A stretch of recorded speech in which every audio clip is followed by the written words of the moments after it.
అతి కష్టం మీద రాజా పట్టుని విడిపించుకోగలిగాడు జస్వంతరావు. ఊపిరాడక అతనికి పొడి దగ్గు వస్తోంది. కానీ అతని కళ్ళు మాత్రం నవ్వుతున్నాయి. Okay okay, you win, take it easy అన్నాడు జస్వంతరావు నవ్వుతూ. ఏమిటిదంతా అన్నాడు రాజా కఠినంగా. ప్రసన్నంగా చూస్తూ అన్నాడు జస్వంతరావు. నేను పెట్టిన పరీక్షలో నువ్వే గెలిచావు యంగ్ మ్యాన్. అనుమానంగా చూస్తూ ఉండిపోయాడు రాజా. చిరునవ్వుతో చెప్పడం మొదలెట్టాడు జస్వంతరావు. రాజా, నువ్వు గనుక ఈ ప్రపోజల్కి ఒప్పుకున్నట్లయితే నీ కొలువుకి గుడ్ బై చెప్పి తక్షణం ఇక్కడి నుంచి వెళ్ళిపోయి ఉండేవాణ్ణి నేను. కానీ నా అంచనా నిజమైంది. You are a real hero.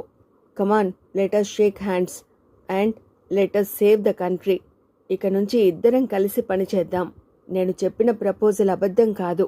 ఆ ప్రపోజల్ నిజంగానే ఉంది. కొన్ని సంపన్న దేశాలు కలిసి ఈ ప్రతిపాదనని విక్రమదేవరావు గారికి పంపారు.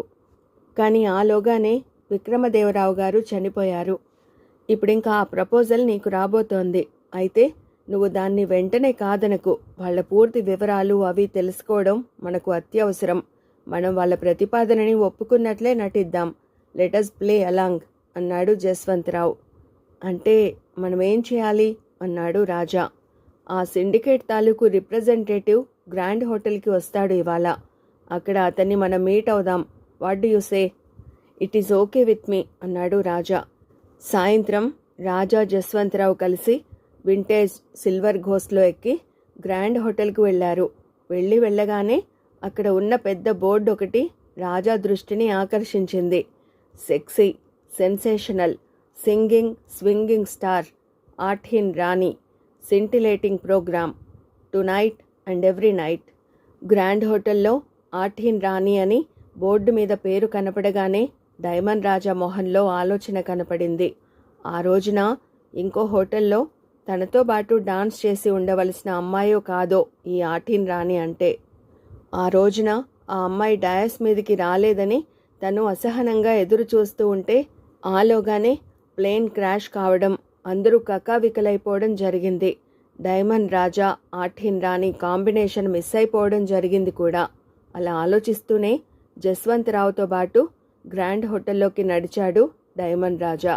చాలా 5 స్టార్ హోటల్స్ లాగానే ఆ గ్రాండ్ హోటల్ కూడా గాలి వెలుతురు రాకుండా చలువరాతి సమాధిలాగా కట్టి ఉంది. అలాంటి లగ్జరీ హోటల్స్లో ఉండే వాళ్ళంటే డైమండ్ రాజాకి చాలా సానుభూతి. 5 స్టార్ హోటల్స్ అంటే అతని దృష్టిలో పాలరాతి సమాధులు. అందులో చలువరాతి తేనె తుట్టెల్లాంటి గదులు. సహజమైన గాలి రాదు, సహజమైన వెలుతురు రాదు. అక్కడ సహజమైన మనుషులుండరు. అంత కృత్రిమత్వం, కపటం. అక్కడ పైసానే పరమాత్మ. గ్రాండ్ హోటల్ సెల్లార్లో central air conditioned night club ఉంది. దానిలోకి వెళ్ళారు జస్వంతరావు, రాజా. లోపలికి వెళ్ళగానే క్లబ్బు 4 వైపులా పరికించి చూశాడు జస్వంతరావు. రావలసిన వ్యక్తి కనపడలేదు. ఆ వచ్చేది ఎవరన్నారు అన్నాడు రాజా. క్లైవ్ అని ఒక ఏజెంట్. మరి వచ్చినట్లు లేడే. అతను మామూలుగా అయితే మాట తప్పే మనిషి కాడు. రాజా, నువ్వు ఇక్కడే కూర్చో. నేను వెళ్ళి ఒకసారి హోటల్ అంతా చూసొస్తా. అతను బార్లో కానీ ఇంకెక్కడన్నా కానీ కూర్చున్నాడేమో. ఆల్ రైట్ అన్నాడు రాజా ఒక టేబుల్ దగ్గర కూర్చుంటూ. జస్వంతరావు బయటికి వెళ్ళిపోయాడు. చుట్టూ పరికించి చూశాడు రాజా. రిజర్వ్ అయిన 1-2 టేబుల్స్ తప్పించి మిగతా టేబుల్స్ అన్నీ అప్పటికే నిండిపోయాయి. వచ్చిన క్రౌడ్లో ఇంటర్నేషనల్ లుక్ ఉంది. అదిగో అక్కడ కూర్చున్న జంట, అమ్మాయికి అబ్బాయికి ఇద్దరికీ బంగారం రంగు జుట్టు ఉంది. వాళ్ళు ఈస్ట్ యూరోపియన్స్ అయి ఉంటారు. ఆ టేబుల్ దగ్గర కూర్చున్న 4 ఆఫ్రికన్స్. బహుశా జోలు తెగ అయి ఉండొచ్చు. ఒక టేబుల్ దగ్గర ఒక అరబ్ షేక్ ఒక్కడే కూర్చుని జిన్ తాగుతున్నాడు. అంతలోనే క్లాష్ ఆఫ్ సింబల్స్. వెంటనే ఆర్కెస్ట్రా అందుకుంది. అందరూ ఒక్కసారిగా డయస్ వైపు చూశారు. డయస్ మీద లైట్లన్నీ ఆరిపోయాయి. తర్వాత మళ్ళీ కాస్త డిమ్గా వెలిగాయి లైట్లు. ఆ తర్వాత మెల్లిమెల్లిగా ప్రకాశవంతం కావడం మొదలెట్టాయి అవి. చీకటినే తన ఒంటికి చుట్టేసుకున్నట్లు అతి నల్లటి, అతి పల్చటి అరబ్ డ్రెస్లో ఉంది మీనాక్షి ఉరఫ్ ఆఠీన్ రాణి. పల్చటి నల్లటి ఆ డ్రెస్సు మీద నాజూకైన వెండి తీగల నగిషి ఉంది. ఆర్కెస్ట్రా ఊపు అందుకుంది. ఆఠీన్ రాణి డాన్స్ మొదలైంది. తమాషాగా తెలుగు పాట, దానికి వెస్టర్న్ బాణీ. ఆఠీన్ రాణి అరబ్ డ్రెస్, చిత్రమైన కాక్టైల్. అందరూ కళ్ళార్పకుండా చూస్తున్నారు. తనకి తెలియకుండానే పాటని ఆలకిస్తూ ఆటీన్ రాణి స్టెప్స్ని గమనిస్తున్నాడు రాజా. ఆ తర్వాత అప్రయత్నంగా లేచాడు అతను. అతని కాళ్ళు అతని ప్రమేయం లేకుండానే డైస్ దగ్గరికి నడిపించాయి. మరుక్షణంలో రాజాలోని గాయకుడు గళం విప్పాడు. హఠాత్తుగా తన పక్కకి వచ్చేసి పాట అందుకున్న ఒక మగాన్ని చూసిన ఆఠీన్ రాణి మీనాక్షి మొహంలో రంగులు మారాయి. కనుబొమ్మలు ముడిపడ్డాయి. ముక్కుపుటాలు కాస్త పెద్దవయ్యాయి. అదిగో సరిగ్గా ఆ క్షణంలోనే అర్థమైంది డైమండ్ రాజాకి ఆఠీన్ రాణిలో ఉన్న ప్రత్యేకత ఏమిటో. పాడుతూనే ఆఠీన్ రాణి వైపు చూస్తున్నాడు డైమండ్ రాజా. చూస్తూనే ఆలోచిస్తున్నాడు. ఆఠీన్ రాణి ఆడుతూనే బుస కొడుతున్నట్టు అతని వైపు చూస్తోంది. డైమండ్ రాజాకి అనిపించింది, ఈ అమ్మాయి చాలా బాగుంది, నో డౌట్. అయితే మరి అప్సరసలాంటి అందమని చెప్పలేం, కానీ అప్సరసల్లో కూడా ఉండదేమో అనిపించేటంత ఆకర్షణ ఈ అమ్మాయిలో ఉంది. ఏమిటది? ఆమె మొహంలో ఎక్స్ప్రెషన్. అదేనా? అవును, తిరుగుబాటు మనస్తత్వం. తన మీద తనకి అపరిమితమైన నమ్మకం. లోకమంటే పూర్తి అపనమ్మకం. ఆట బొమ్మలా చూస్తే అంతు చూస్తాననే బెదిరింపు. లోకాన్ని షేపు మార్చేయాలనే తహతహ. ముల్లోకాలని తన కొంగుకి ముడివేసుకోగలననే ఆత్మవిశ్వాసం. గాడ్, ఇలాంటి అమ్మాయిని ఇంతవరకు తనెక్కడా చూడలేదు. ఈ అమ్మాయిని చూడగానే తనకు అనిపిస్తోంది ఏమిటంటే, she is not suitable for this profession. తను క్లబ్ సింగర్గా ఉన్నప్పుడు లెక్కలేనంతమంది ఆడపిల్లలను చూశాడు. ఇష్టం వల్లో కష్టాల వల్లో డాన్సర్లుగా పనిచేస్తున్న అమ్మాయిలు చాలామంది తనకు తెలుసు. అయితే బలవంతంగా తీసుకురాబడిన అమ్మాయిలని మాత్రం తను పూనుకుని ఎప్పటికప్పుడు వెనక్కి పంపించేసేవాడు. కానీ ఈ అమ్మాయి ఇందులో ఏ కేటగిరీకి చెందినట్లు కనపడడం లేదు. ఈ అమ్మాయి, ఈ ఆఠీన్ రాణి ఇష్టపడి ఇందులోకి రాలేదు. కష్టాల వల్ల వచ్చిన ఆ దిగులు మొహంలో కనబడనివ్వడం లేదు. బలవంతంగా లొంగే రకంలా లేదు. అందుకని ఒక్కటే అనిపిస్తోంది తనకి, పులినోట్లో తలపెట్టినట్లుగా కావాలని వచ్చి ఇందులో చేరింది ఈమె. బహుశా అమీ తుమీ చూసి దీని అంతు తేల్చుకుందామనే ఉద్దేశంతో కావచ్చును. Maybe, may not, but she is special, very very special. పరిశీలనగా ఆఠీన్ రాణి వైపు చూశాడు రాజా. తర్వాత ప్యాంటు జేబులో చేయి పెట్టి ఒక 100 రూపాయల కట్ట తీశాడు. This is for you. Compliments from Raja Rajasekhara Simha, Raja of Ranipur అన్నాడు. వెంటనే ఆఠీన్ రాణి మొహం ఎర్రబడింది. ఓహ్ అని అయిష్టాన్నంతా చూపిస్తూ చిన్న శబ్దం చేసి చటుక్కున మొహం తిప్పేసుకుని గిరుక్కున తన చుట్టూ తను ఒక్కసారిగా తిరిగి లయ తప్పకుండానే అడుగులు వేస్తూ అతనికి దూరంగా జరిగిపోయింది. మెచ్చుకోలుగా ఆమె వైపు చూస్తూ 100 రూపాయల కట్టని జేబులో పెట్టేసుకున్నాడు డైమండ్ రాజా. తర్వాత తను కూడా పాటకి అనుగుణంగా చేతులు పైకెత్తి చిటికెలు వేస్తూ లయబద్ధంగా అడుగుల విన్యాసంతో చిన్న జిగ్ చేసి తర్వాత ఆగి చిరునవ్వుతో అందరికీ అభివాదం చేసి వచ్చి తన టేబుల్ దగ్గర కూర్చున్నాడు. అతను కూర్చోగానే ఒక స్టీవార్డ్ అత్యంత శ్రద్ధాశక్తులతో ఒక షాంపెయిన్ బాటిల్ పట్టుకొచ్చాడు. దాంతోపాటు చిన్న సప్లై వుడ్ బాక్స్లో ఉన్న ఖరీదైన హవానా సిగార్ కూడా. With the compliments of the women sir అన్నాడు అభివాదం చేస్తూ. కానీ నేను తాగనే అన్నాడు డైమండ్ రాజా. ఓహ్, డైమండ్ రాజా మద్యం ముట్టడని మర్చిపోయాను అని ఒక గొంతు వినపడింది. తిరిగి చూడకుండానే అన్నాడు రాజా. మల్హోత్రా? వారేవా, గొంతు గుర్తుపట్టావన్నమాట అన్నాడు మల్హోత్రా దగ్గరికి వస్తూ. అబ్బే, గొంతు గుర్తుపట్టలేదు. మరి? ఈజీ. పబ్లిక్ టాయిలెట్లని సమీపిస్తుంటే ముక్కులు పగిలిపోయేలా వాసన వస్తుంది చూడు, అలాగే నువ్వు దగ్గరవుతుంటే విస్కీ వాసన. పెద్దగా నవ్వి రాజా భుజం మీద చరిచాడు మల్హోత్రా. డైమండ్ రాజా నిజంగానే ఒక రాజా అయిపోయాడని విన్నానే.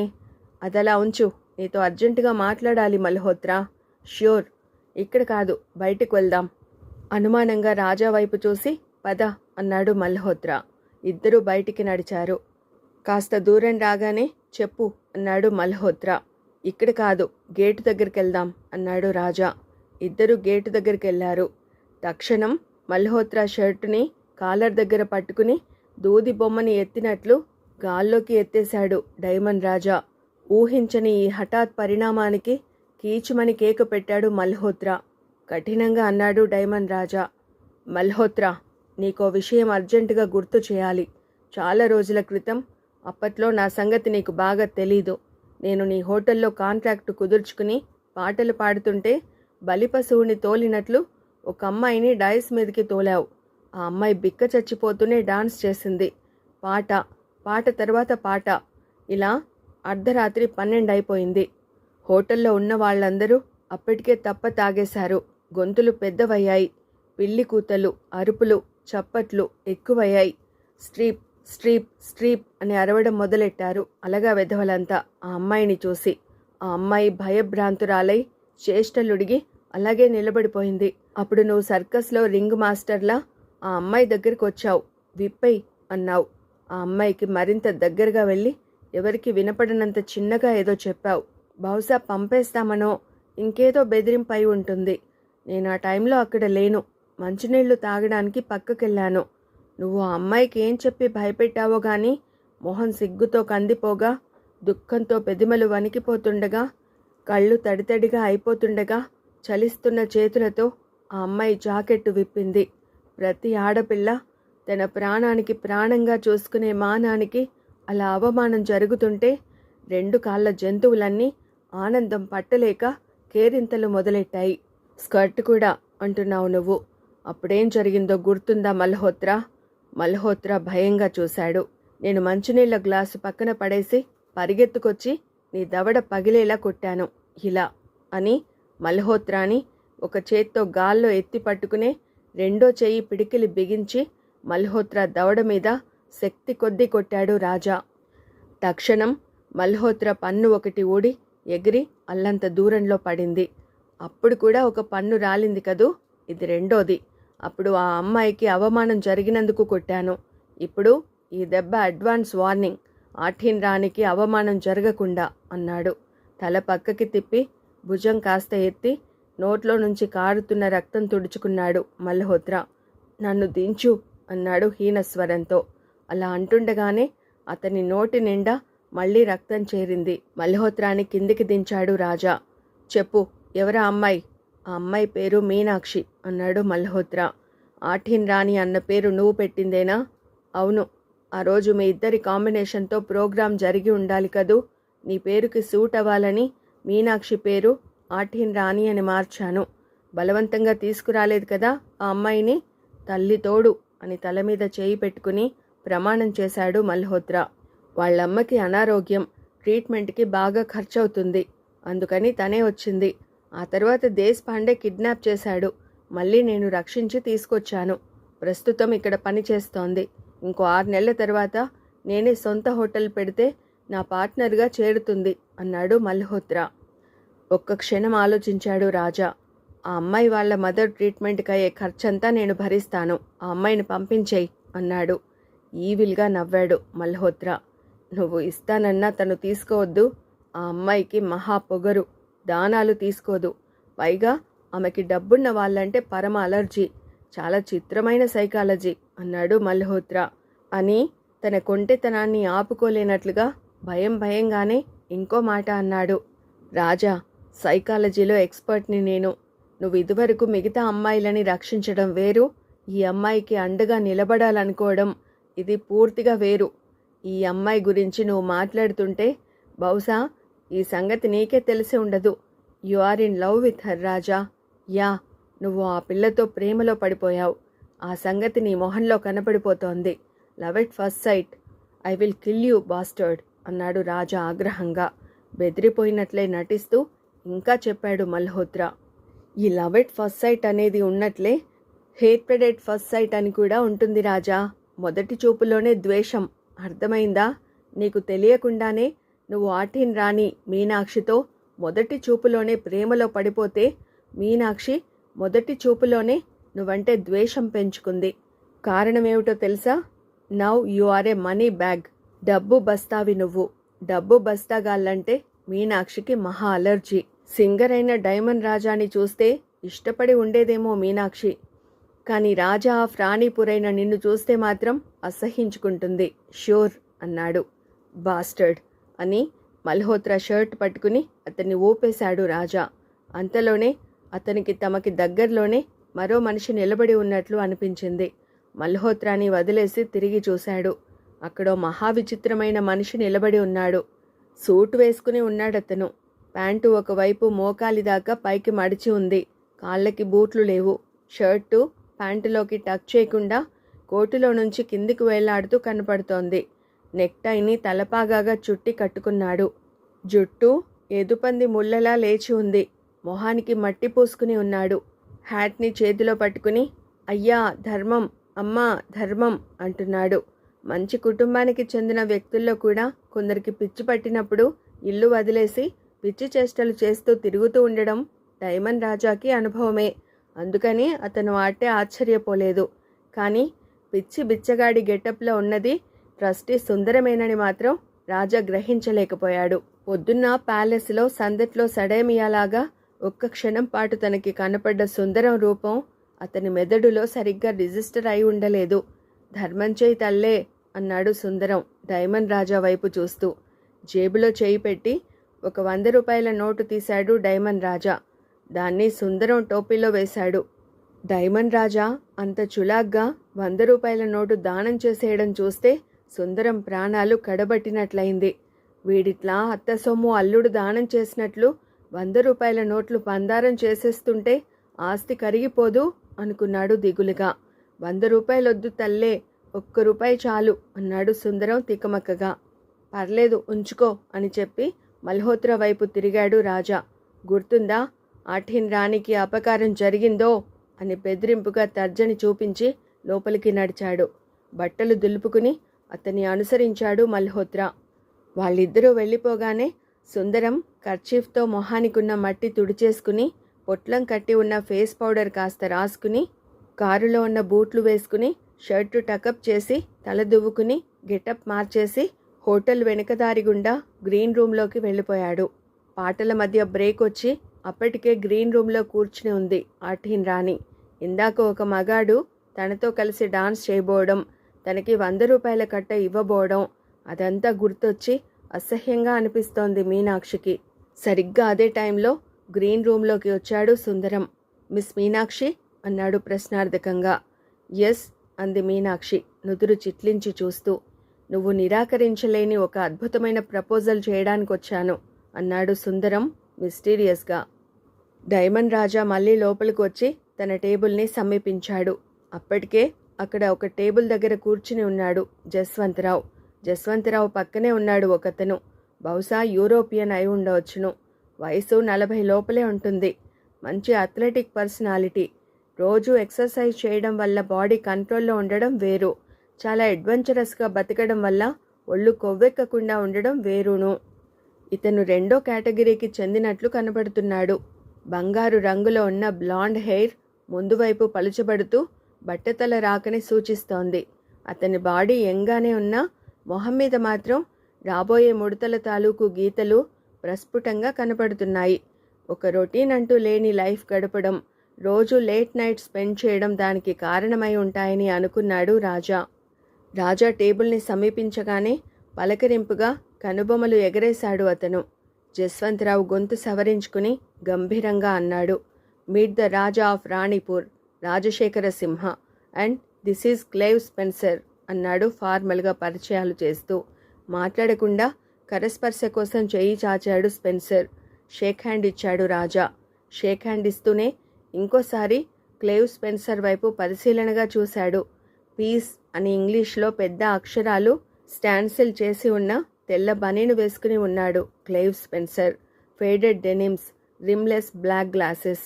Fight for peace, fight for the bold new world order అన్నాడు క్లైవ్ ఉపోద్ఘాతంగా.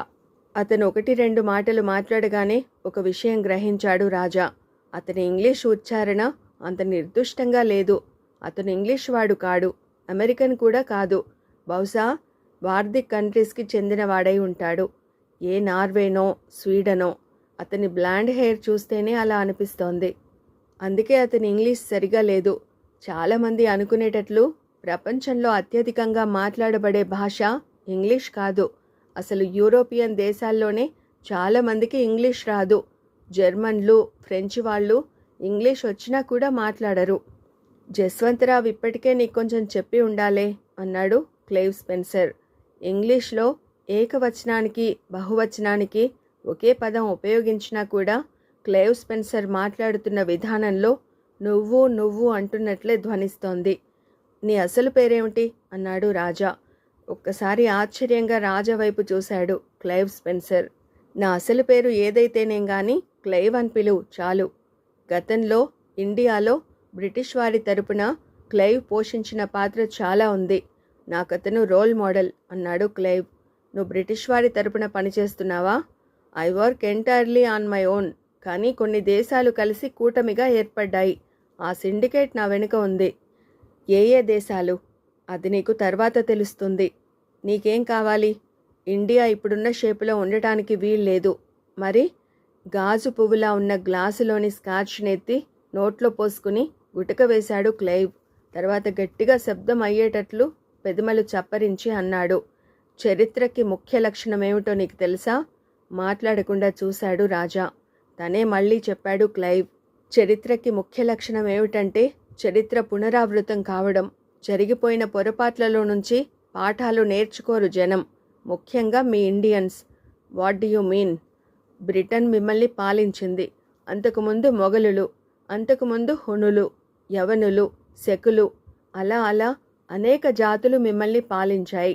తరతరాల దాస్యం తర్వాత ఈ మధ్యనే, అంటే ఒక 40 ఏళ్ల పాటు మీరు స్వాతంత్ర్యం అనుభవించారు. ఈ 40 ఏళ్లలో మీరు ప్రపంచానికి ఒకే ఒక్క విషయం నిరూపించగలిగారు.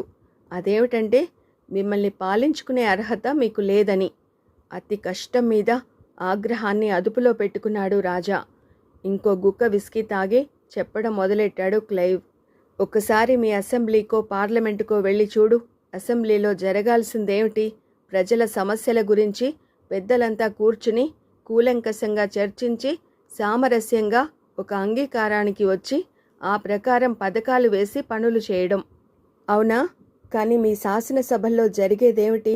అల్లర్లు, నిందారోపణలు, ప్రతినిందలు, సవాళ్లు, ప్రతి సవాళ్లు, మైకులు విరగ్గొట్టడాలు, తొడలు చరచడాలు, స్పీకర్ దగ్గరికి పరిగెత్తడాలు, ఆరోపణలు, ప్రత్యారోపణలు, అభాండాలు, కుంభకోణాలు, నాకౌట్లు. వీటికే పుణ్యకాలమంతా గడిచిపోతుంది.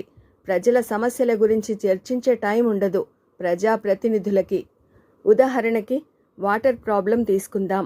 ఆశ్చర్యపోకు, నేను ఫారినర్నే. అయితే మీ దేశం గురించి స్పెషల్ ఇంట్రెస్ట్తో చాలా రీసెర్చ్ చేశాను. వాటర్ ప్రాబ్లం మీ దేశంలో, ముఖ్యంగా మీ రాష్ట్రంలో చాలా తీవ్రంగా ఉంది. ఒక అంచనా ప్రకారం ఆంధ్రప్రదేశ్లో 114 మున్సిపాలిటీలు ఉంటే అందులో 7 మున్సిపాలిటీల్లో 75% కంటే తక్కువే నీళ్లు సప్లై అవుతున్నాయి. పోతే ఒక్క 13 మున్సిపాలిటీల్లో మాత్రమే పరిస్థితి కాస్త ఆశాజనకంగా ఉంది. ఓ మోస్తరుగా వాటర్ సప్లై అవుతుంది. ఈ లెక్కలన్నీ పెద్ద పట్టణాల గురించి. ఇంకా పల్లె ప్రాంతాల సంగతి ఎలా ఉంటుందో ఊహించుకో. ఇకపోతే హైదరాబాద్.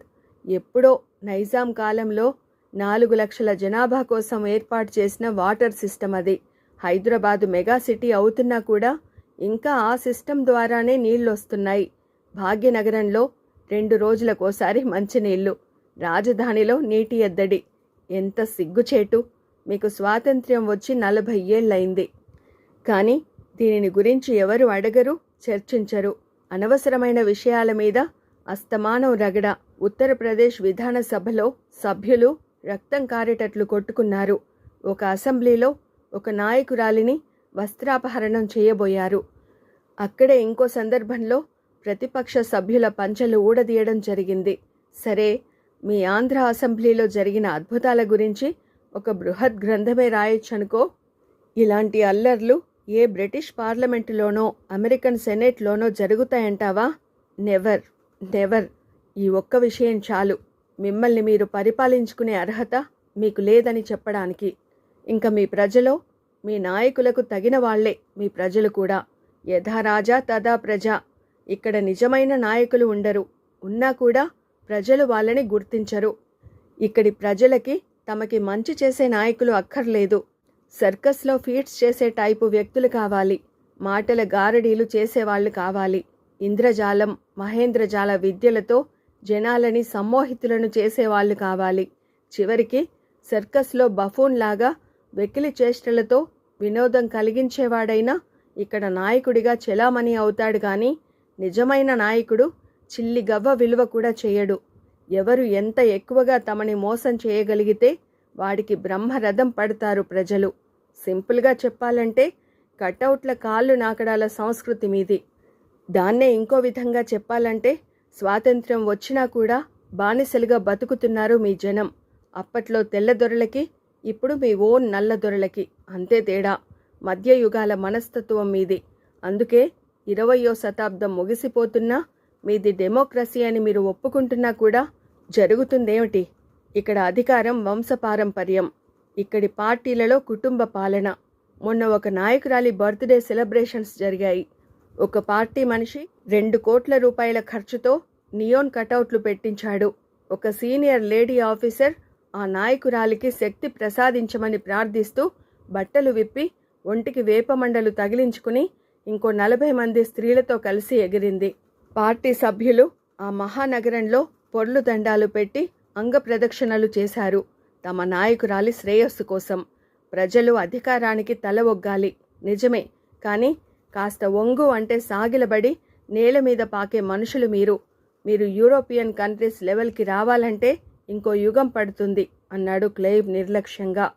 నిర్భీతిగా తన జాతినే కించపరుస్తూ మాట్లాడుతున్న క్లైవ్ వైపు నిశితంగా చూస్తూ ఉండిపోయాడు రాజా.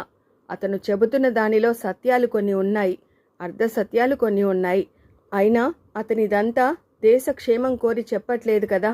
మళ్ళీ మొదలెట్టాడు Clive. Raja, India is now ready for breakdown. మీ దేశం మరింత త్వరితంగా చిన్నాభిన్నం అయిపోయేలా చూడ్డానికే మా సిండికేట్ ఏర్పడింది.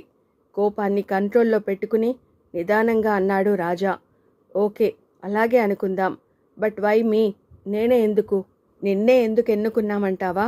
మేమెంతో ఆలోచించిన తర్వాత నువ్వే ఈ పని చేయడానికి ఫిట్టెస్ట్ పర్సన్ అనే నిర్ణయానికి వచ్చాం. ఎందుకంటే వెరీ సింపుల్, నీలో లీడర్షిప్ క్వాలిటీస్ ఉన్నాయి. నువ్వు పుట్టింది ఎక్కడైనా కూడా పెరిగింది మాత్రం ఫుట్పాత్ల మీదే. యు ఆర్ స్ట్రీట్ స్మార్ట్, డక్కా మొక్కిలు తట్టుకోగలవు. Now you are very rich. కానీ అందరూ రిచ్ బగ్గర్స్ లాగా యు ఆర్ నాట్ సాఫ్ట్, ఫిజికల్గా మెంటల్గా కూడా. అది ఫస్ట్ రీజన్. రెండో కారణం ఏమిటి అన్నాడు రాజా. యా, మేము ఈ ఆఫర్ నీకే ఇవ్వడానికి ఇంకో అతి ముఖ్యమైన కారణం ఉంది. చెప్పు. నిజానికి ఈ ప్రతిపాదనకి మూల కారణం రాజా విక్రమదేవరావే. అంటే రాజా విక్రమదేవరావు కొంతకాలం క్రితం గవర్నమెంట్ ఆఫ్ ఇండియాకి ఒక ప్రతిపాదన పంపాడు. ప్రశ్నార్థకంగా చూస్తున్నాడు రాజా. క్లైవ్ చెప్పాడు. వినడానికే చాలా పెద్ద జోక్లాగా ఉండవచ్చును ఆ ప్రతిపాదన. బహుశా విక్రమదేవరావు కడుపు మంట కొద్దీ ఆ ప్రపోజల్ పంపి ఉంటాడు. కానీ ఆ ఇన్ఫర్మేషన్ గూఢచారుల ద్వారా మాకు అందాక పరిశీలిస్తే తేలింది ఆ ప్రతిపాదనలో ఆలోచించదగ్గ విషయాలు చాలానే ఉన్నాయని. ఏమిటవి? ఇంకో గుక్క విస్కీ తాగాడు క్లైవ్. తర్వాత చెప్పడం మొదలెట్టాడు. Suppose government of India budget సంవత్సరానికి 1,00,000 కోట్లు అనుకుందాం. అందులో సగానికి సగం ఓవర్ హెడ్స్ అయిపోతాయి. అంటే ప్రభుత్వోద్యోగుల జీతభత్యాలు, గవర్నమెంట్ ఆఫీస్ బిల్డింగుల అద్దెలు, ప్రభుత్వ వాహనాల ఖర్చు, మంత్రి పుంగవుల టెలిఫోన్లు, ఎయిర్ కండిషనర్లు, విదేశీ యాత్రలు, ఎట్సెట్రా ఎట్సెట్రా. మిగతా సగంలో సగమేమో ఉద్యోగులు, రాజకీయవేత్తలు, దళారులు, కాంట్రాక్టర్లు కలిసి పంచుకు తినడానికి సరిపోతుంది. కాస్తో కూస్తో మిగిలితే అది మిస్మేనేజ్మెంట్ వల్ల, అసమర్థత వల్ల హరించుకుపోతుంది. ఇకపోతే ప్రజల కోసం నిజంగా ఖర్చు పెట్టేది చాలా అయిష్టంగానే అనుకో, తప్పనిసరి తద్దినం లాంటిదన్నమాట. ప్రజల కోసం ఖర్చు పెట్టడం అంటే ఒక 10,000 కోట్లు అని అనుకుందాం. ఆ 10,000 కోట్లు గవర్నమెంట్ దగ్గర మిగలవు. అందుకని దాన్ని లోటు బడ్జెట్లో చూపిస్తారు. మరి ఆ లోటుని పూడ్చడానికి ఊరికే కరెన్సీ నోట్లు అచ్చుకొట్టేస్తారు. ఆ విధంగా మార్కెట్లోకి కరెన్సీ కట్టలొస్తాయి. కానీ అందుకు సరిపడా వస్తువులు మార్కెట్లో తక్కువ ఉంటాయి కాబట్టి ధరలు విపరీతంగా పెరిగిపోతాయి. ప్రజలు నానా బాధలు పడతారు. ప్రభుత్వం ఎక్కడ చెయ్యి పెడితే అక్కడ మసి, భస్మాసుర హస్తం లాంటిదే ప్రభుత్వ జోక్యం కూడా. ఎందుకని అంటే ప్రభుత్వం అనగానే అవినీతి, ఆశ్రిత పక్షపాతం, అసమర్థత ఇవి తప్ప ఇంకేమీ ఉండవు. కానీ ఇదే సమయంలో ప్రైవేట్ రంగంలో ఉన్న సంస్థలు మాత్రం విపరీతమైన లాభాలు ఆర్జిస్తున్నాయి. ఉదాహరణకి చెప్పుకోవాలంటే టాటా కంపెనీలు, బిర్లా కంపెనీలు, గోడ్రేజ్ కంపెనీలు, అంబానీ కంపెనీలు, సో మెనీ. మరి ప్రభుత్వం వారితో సమానంగా అంత సమర్థవంతంగా ఎందుకని నిర్వహించలేకపోతోంది? బ్రహ్మాండమైన బిజినెస్ ఎంపైర్కి చీఫ్ అయిన విక్రమదేవరావు ఇదంతా చూసి భరించలేకపోయాడు. అందుకని గవర్నమెంట్ ఆఫ్ ఇండియా వారికి ఒక సీక్రెట్ లెటర్ రాశాడు అతను. దాని సారాంశం ఇలా ఉంది: ఘనత వహించిన ప్రభుత్వం వారికి తన ప్రభుత్వం తనకు అన్ని విధాలుగా ఎంత ఆదాయం వస్తున్నా కూడా దానితో దేశ నిర్వహణ బాధ్యతని సక్రమంగా నిర్వహించలేకపోతోందన్నది నగ్న సత్యం. కోట్లకి కోట్లు ఆదాయం వస్తున్నా కూడా ప్రజల కనీస అవసరాలు కూడా తీర్చలేకపోతోంది ప్రభుత్వం. మంచినీళ్లు, మంచి రోడ్లు లాంటివి కూడా ప్రజలకి గగన కుసుమాలైపోయాయి. ప్రజలు ఎన్ని విధాలుగా మొరపెట్టుకున్నా కూడా ప్రభుత్వం దగ్గర ఉండే రెడీమేడ్ ఆన్సర్ ఒకటే: నిధులు లేవు, నిధులు లేవు, నిధులు లేవు. ఏ ప్రభుత్వం వచ్చినా ఇదే వరస. మరి వస్తున్న లక్షల కోట్ల ఆదాయం అంతా ఎవరి జేబుల్లోకి పోతోంది? ఏ స్విస్ బ్యాంక్ అకౌంట్లో చేరుతోంది? గవర్నమెంట్ పరిస్థితి ఇలా దిక్కు దివాణం లేకుండా ఉంటే నేను మాత్రం అసంఖ్యాకంగా ఉన్న నా కంపెనీలన్నిటినీ కూడా అత్యంత లాభసాటిగా నడపగలుగుతున్నాను. నేను నడుం విరిగేలా ఉన్న ట్యాక్సులు కడుతూ ఊపిరాడని కంట్రోళ్ళని, రెడ్ టేప్ని ఎదుర్కొంటూనే లాభాలు గడిస్తున్నాను. ఇది ప్రభుత్వం ముఖ్యంగా గమనించాలి. అందుకని అనేకమైన సంస్థలని లాభసాటిగా నడుపుతున్న నేను నా అనుభవంతో ప్రభుత్వానికి సవినయంగా ఒక ప్రపోజల్ చేయదలుచుకున్నాను అని అక్కడ డ్రామాటిక్గా ఆగాడు క్లైవ్. చెప్పు, ఏమిటా ప్రపోజల్ అన్నాడు రాజా. చెప్తా అని ఊరిస్తున్నట్లు విస్కీ గ్లాస్ ఎత్తి మిగిలిన మద్యాన్ని ఎత్తి గొంతులో పోసుకుని గటగట తాగేశాడు క్లైవ్. ఆ తర్వాత చెప్పడం మొదలెట్టాడు. రాజా విక్రమదేవరావు చేసిన ప్రపోజల్ ఏమిటో.